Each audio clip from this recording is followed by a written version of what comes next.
In primetime news this evening, strike at National Water Commission compounding nation's water crisis. Revolutionary HIV drug to be trialed in Jamaica later this year. Will it help? And Education Ministry says the system is ready for back to school.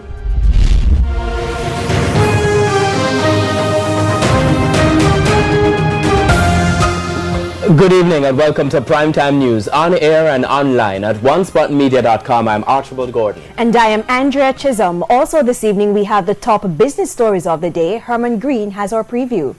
Thanks, Andrea. There's been a lot of talk about high lending rates at commercial banks. Well, as one of his first tasks, the new BOJ governor says he'll be meeting with lenders to rectify the matter once and for all. I'll have details on that and other stories in the business day. And from Herman we go to Karen, the sports wall, and I call it a sports desk, the sports wall. The track and field again today? It is. You know, they say diamonds are a girl's best friend. Well, a Jamaican triple jumper, she creates history and has a glistening trophy for her trouble. I'll tell you all about that later.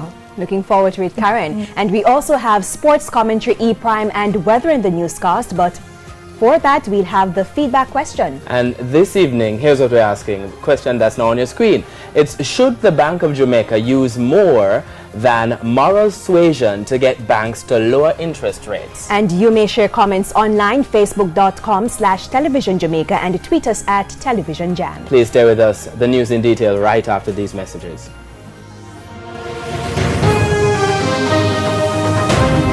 News headlines brought to you by